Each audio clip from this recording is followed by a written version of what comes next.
Now you talk about terror. What about for me? I've been terrorized all my day. All my day.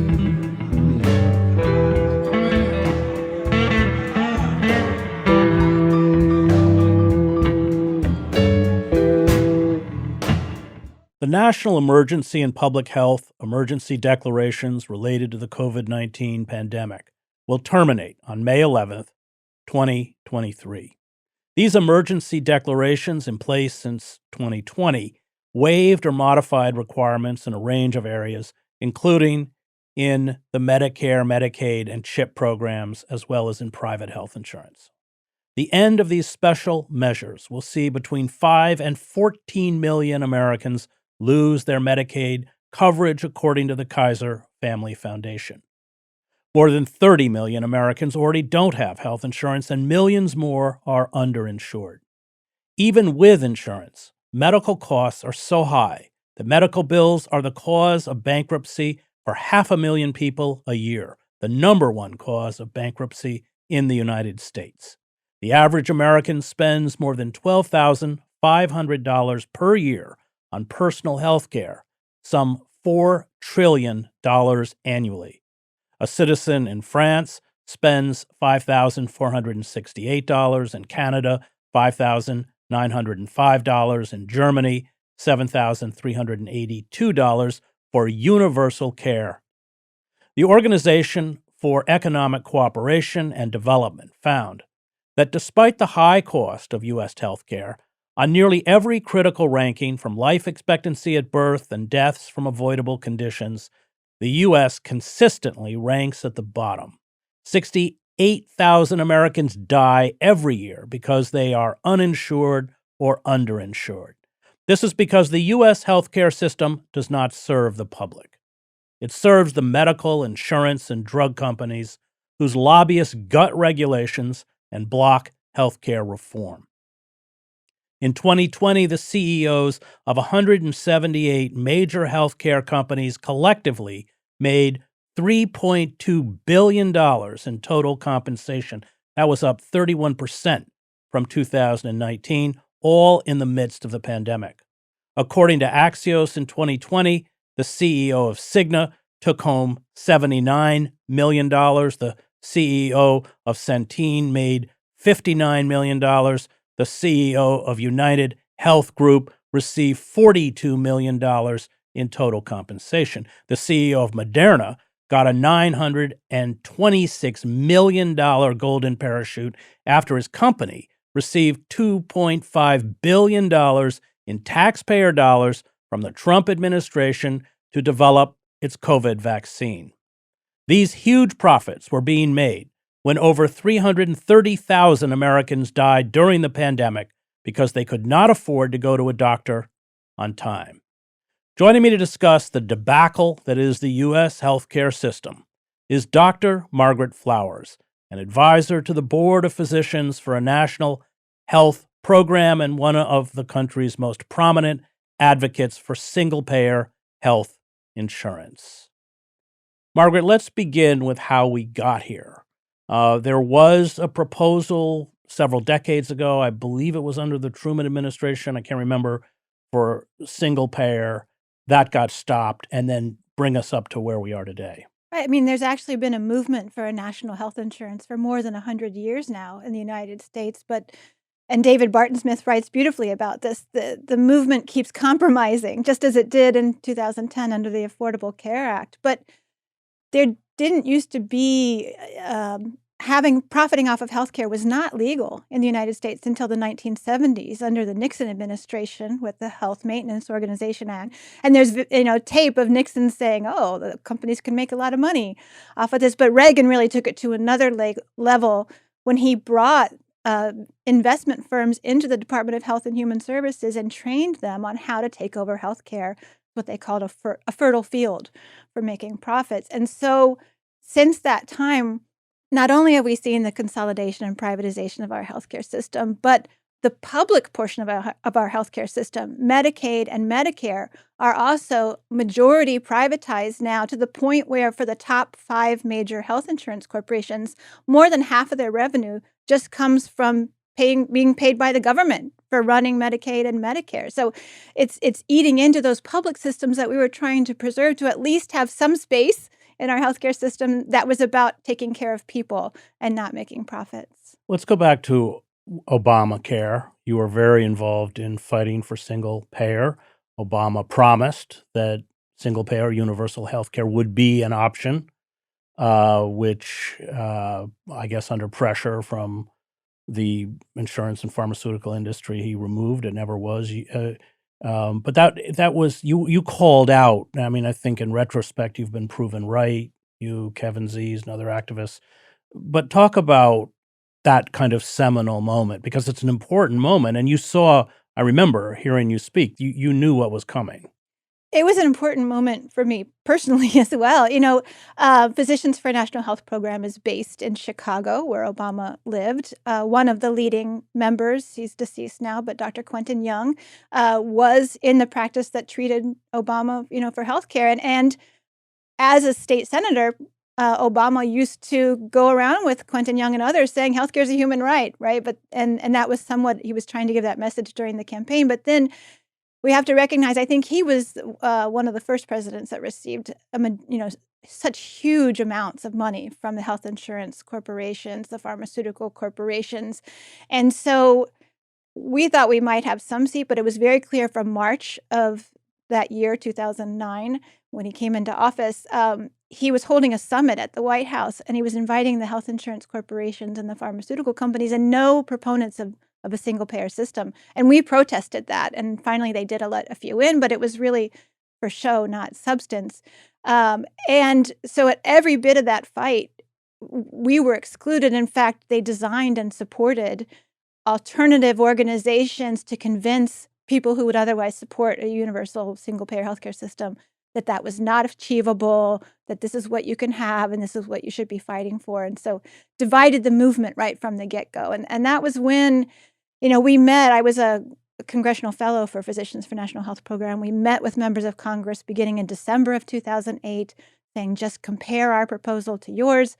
And as soon as the hearings began, it was clear that they were not going to include us in any way. Just, the business roundtable was there, the Chamber of Commerce was there, the CEOs were there, but we weren't there. And so that's when we had to kind of step up and say, people need to know what's going on here. This is being written by the corporations and not in the interest of people. Well, was Fowler, is that her name? So Liz Fowler was the architect, former vice president of WellPoint, one of the large insurance corporations. And she wrote the white paper, and she, with Max Baucus, who was the chair of the Senate Finance Committee, they really shepherded and oversaw that whole process. And then Obama appointed her to write the regulations, the Department of Health and Human Services. And now she's wreaking havoc in Medicare, fully privatizing Medicare through this new Center for Medicaid and Medicare Innovation. I remember the time you saying the American public was being forced to buy what you call this defective product. And you talked about how there would be no control over so-called copays, and which of course is proven to be correct. Take us from that point to where we are now. And we've seen all sorts of horrible moves by the pharmaceutical industry and like insulin. I mean, talk a little bit about how people are being priced out of medication, which they depend on for their very survival. Yeah, I mean, let's look at the environment at that time where about 50 million people in the United States didn't have health insurance. And so there was a demand to do something. And the health insurance corporations were panicking too, because they wanted those people to be buying their product. And so the solution to them was force everyone to buy it or pay a penalty. And this was a new level of, not only was the government saying you have to purchase private health insurance, but we're going to set up a market. And we're going to sell it for the insurance companies, and we're going to give people money to help them pay the premiums to the health insurance companies. So the health insurance corporations get hundreds of billions of dollars of subsidies every year. And there was this message, they were trying to say, well, this is going to bring prices down because the health insurance companies are going to compete with each other and they're going to have to lower their prices. No, they carved up the market, And so most people have very little choice of which, health insurance companies they can buy a plan from in their area.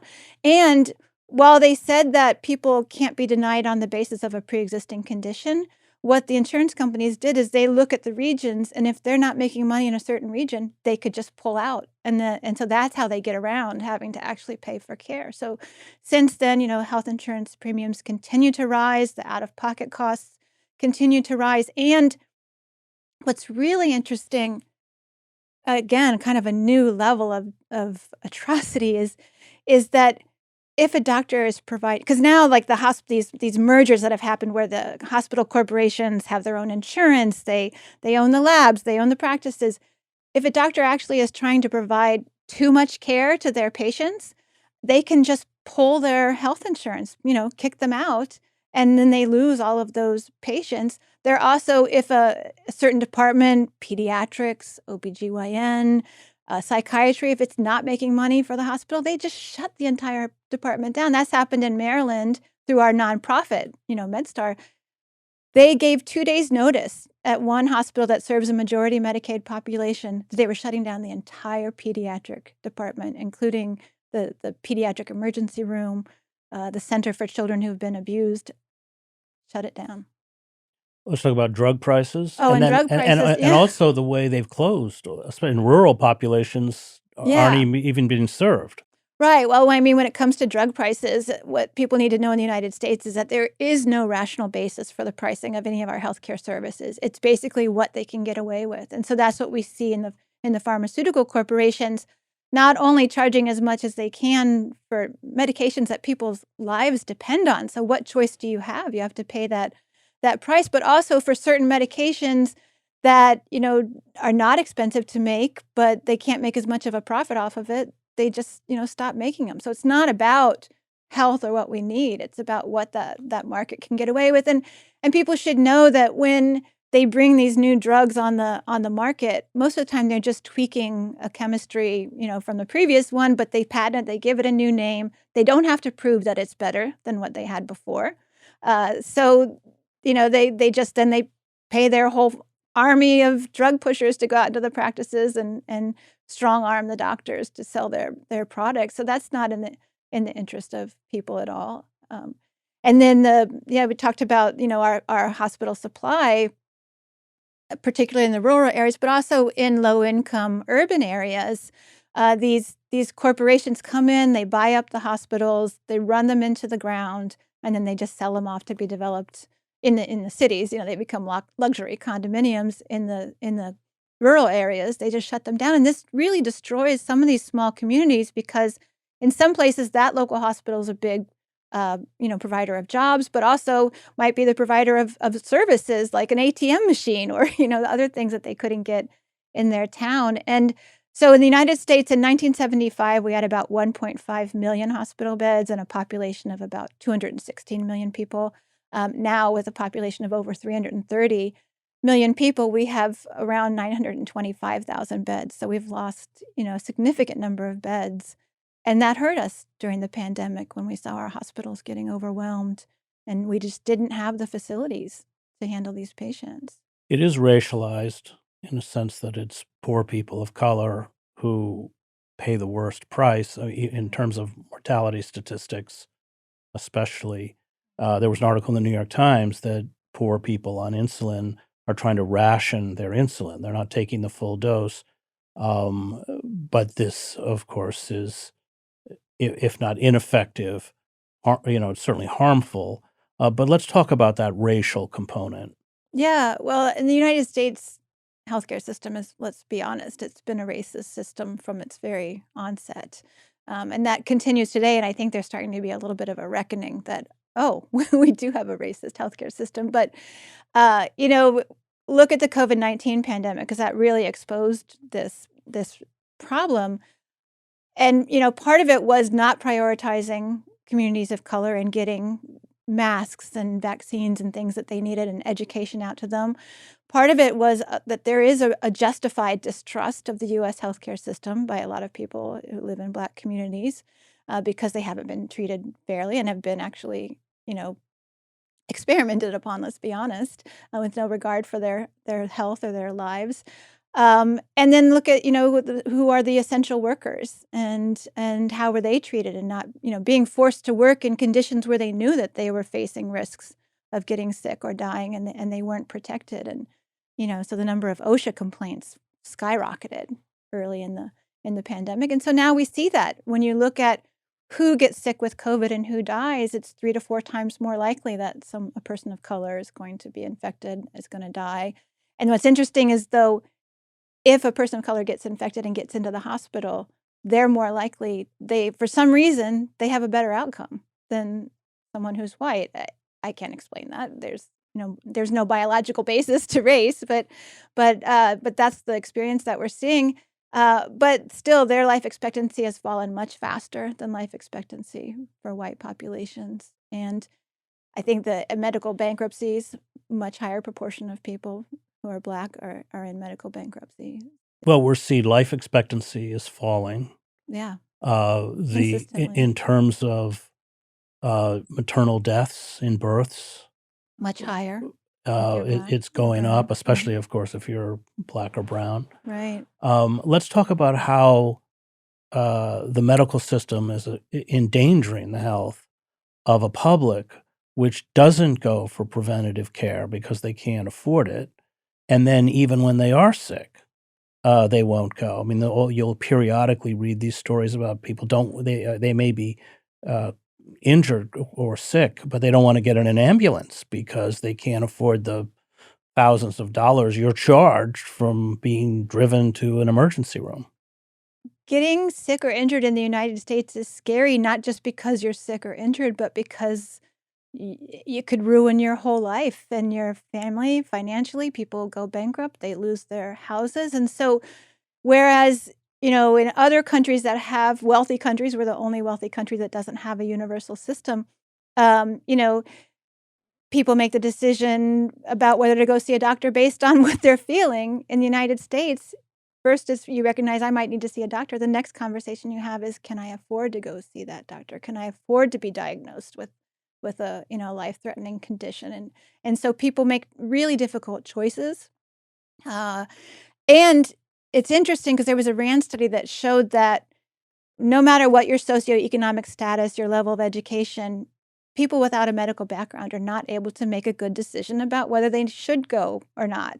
So having this incentive to not go, people are not good at making that decision about when it's life-threatening or not, is the point I'm trying to make. But it's, to me, this is, people talk about their concerns of having a universal system because there might be some sort of rationing. In the United States, we ration healthcare in the cruelest way possible based on a person's ability to pay. And I know of people who've made decisions not to get cancer treatment because they wanted to keep their house. People who committed suicide because they didn't want to, bankrupt their family. This doesn't happen in other wealthy nations. Let's talk about what it's done to the medical profession. You have huge shortages of nurses, doctors. The privatization of every aspect is essentially driving people out of the medical field. This is really a very sad thing because I remember years ago talking to physicians who said, we think most of the doctors in the United States are in some stage of grief, denial, anger, because of the way you do this training. You want to get out there and take care of your patients, and then you just start running into obstacles everywhere. And now medicine has become so corporatized that even, those little family doc practices or pediatric practices, they're going extinct because the insurance companies will drop you and you are forced into a corporate system so that you can still be in that insurance, so that you can still see your patient, and then you don't have any autonomy. And I remember meeting with some doctors at their lunch break in a big practice, and they were all worried that day because their numbers were coming out, and where their numbers going to be. And that's not what doctors should be thinking about. And so it's really demoralizing to physicians, and it's one of the reasons why I left practice, is because you can't. All the incentives are against doing what you need to do for your patient. You have to fight for every little thing, and that has to change. but also because it's profit driven, Well, they absolutely. strip staff down in hospitals. Yeah, nursing staff, yeah, physician staff. Yeah, the nurses are completely overworked, and you can't provide good care in that environment. The nurse is really the eyes and ears and the caregiver, the direct caregiver, and you can't give the necessary care if you have way too many patients to take care of, and so it's taking a toll on, it takes a toll on everyone within our healthcare system because it's about profit. And here are people who actually want to do some good things, and you're prevented from that. Well, let's talk about what the trajectory is. As I mentioned in the opening, these profits are obscene. These bonuses are obscene, but they're carnivores. Where are they taking us? What are they doing at the moment? Well, they'll stop at nothing. I mean, as we saw Maryland, where they're stripping essential services from hospitals that have served communities in order to build these huge surgical centers that do cardiovascular and orthopedic, because that's a big moneymaker. So where are we going to go for our, for our OBGYN care? Where are we going to go for our pediatric care with this type of trajectory and shutting down the hospitals? I mean, I remember, it used to be that, Black people were turned away from hospitals and they had to drive miles and miles and miles to try to find a hospital that would take them in. Now this is everybody in the rural community. The hospitals just aren't there, and you're driving. And that has impacted mortality for people, higher mortality in these communities from preventable causes if they had health care. So this is not sustainable. It's not sustainable based on the way that we're treating the health professions. At some point, because this is an issue that touches on every single person, uh, this is going to have to change. And yet they're disemboweling those segments, veterans, the VA, Mm-hmm. uh, or Medicare, people who actually have a system that functions. They're destroying it. Right, they're privatizing the VA, and of course they cloak it under this is better for our veterans. They're going to have more choice. I mean, where have we heard these words Right. before? Most people are not even aware of what's happening to Medicare. But the goal, as stated by Liz Fowler's, Center for Innovation, is to have it fully privatized by the year 2030. And what does this mean for seniors? It means that you're going to be in the same boat as people who have private health insurance, where you have high out-of-pocket costs, you're denied care. We see through these Medicare so-called Advantage plans, people who need rehab, they're kicked out early. They can't get the necessary rehab that they need. This is devastating. This was a program that was meant to serve our senior and our chronically ill population, and it's another profit-making center now for the private corporations. And the same with Medicaid. The vast majority of people in Medicaid are in these they're in these MCOs called a managed care organization. These managed care organizations can take 40 to 50% of the money they receive from the government for their administrative, their pay, their salary, whereas traditional Medicaid, it's 2% that goes into administrative costs. So that's robbing money that could be used to pay for care for people. Well, let's talk about where we're headed. You mentioned earlier that it's not a sustainable system. Certainly, in terms of public health, it's not sustainable. It may be sustainable for corporate profit, but where are they driving us? So where are we going to go? Well, where we're going right now is and Congress is aiding and abetting this. They just continue to find ways to give people the illusion that they're doing something about the problem, but every time it means either throwing more money at the corporations or giving them more tax breaks or, you know, eh, protecting their profits, their interests. But I think this is not going to be sustainable for the American public. And we see that, the polling data shows that people support having a healthcare system. And it's interesting because even people who consider themselves to be conservative and traditionally we support the market are more and more beginning to understand and say, oh, no, I like Medicare. I like my traditional Medicare. I like being able to choose my doctor and be able to get the care that I need. So I think public sentiment is going to continue to grow. And my hope is, and also I just see so many kind of organizations and groupings within the United States who advocate on other issues, but who also understand that we need a universal healthcare system. So this is really becoming part of their demands as well. So The trajectory we're on is not a good one, and it depends on how much Congress can get away with continuing to funnel public dollars into these private corporations. But I think from a popular level, more and more people, as they continue to see that nothing is done and they can't afford their health care and their loved ones are dying, or they're going to do something about But it. it's even worse than not being able to afford it. It's increasingly more expensive. Right. That it's not just that it prices out a large segment of the population, but year after year, a larger and larger segment is priced out. Right, right. And it's eating up more and more of our GDP. So nobody is safe in this. I mean, I know of people who were fairly well off prior to an important illness and ended up losing everything anyway. So nobody is. And we should be clear that a lot of these people have insurance. If you look at, so as you mentioned, medical bankruptcy is the leading cause of personal bankruptcy in the United States, medical illness.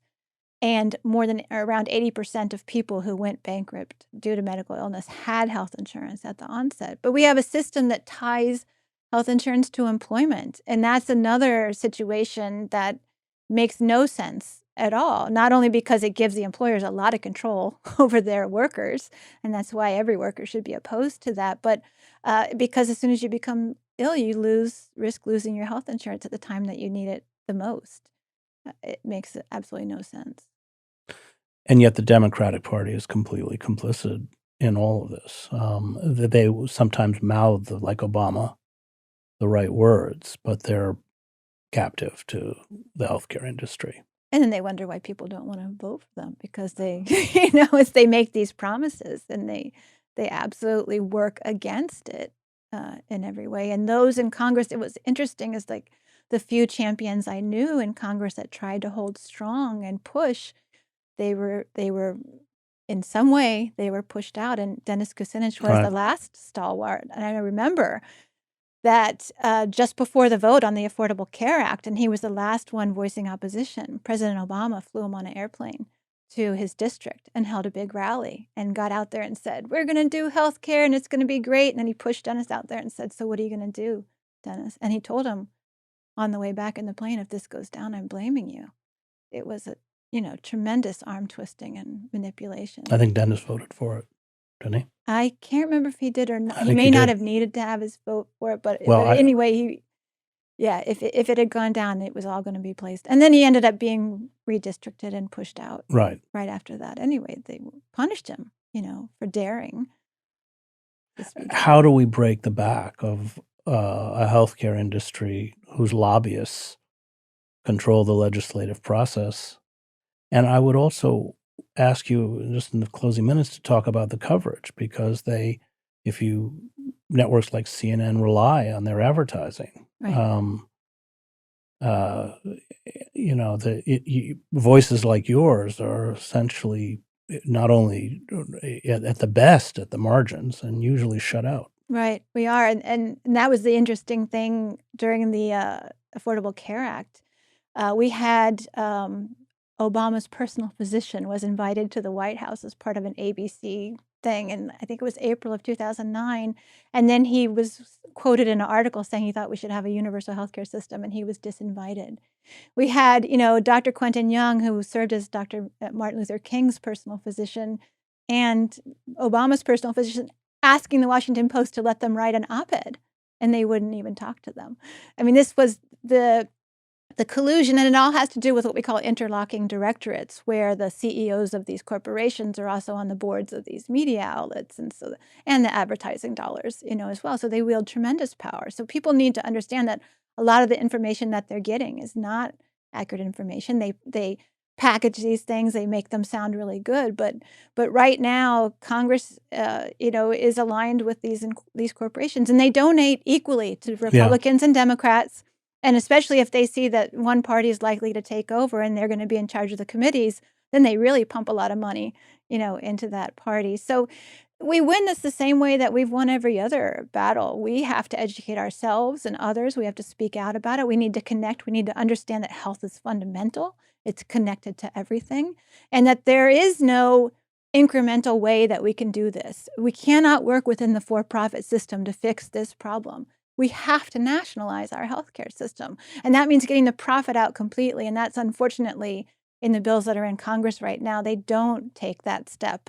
They continue to try to allow the for-profits to operate within the system, but they're parasites, and they're always going to push it and take as much as they can. And every dollar they take means a dollar less of somebody getting the care that they need. So it's the fundamental. It's education, organizing, connecting this to other issues, and putting pressure and taking action in our own communities. There are a lot of efforts that people can take locally to try to save their hospitals, to set up alternative formations. We saw that during the pandemic, Black doctors going into communities and taking care of people there.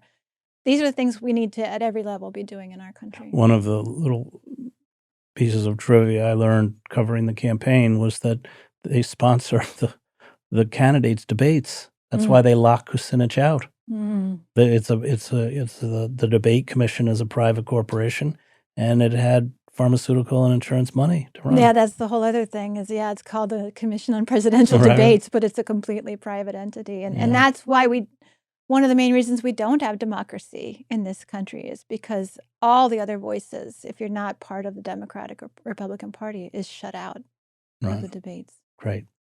That was Dr. Margaret Flowers, advisor to the Board of Physicians for a National Health Program. I want to thank the Real News Network and its production team, Cameron Granadino, Adam Coley, David Hebden, and Kayla Rivera.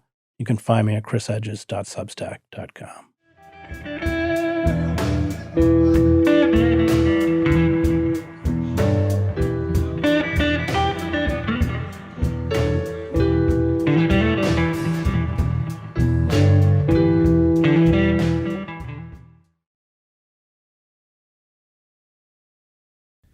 Thank you so much for watching the Real News Network, where we lift up the voices, stories, and struggles that you care about most. And we need your help to keep doing this work. So please tap your screen now, subscribe, and donate to the Real News Network. Solidarity forever.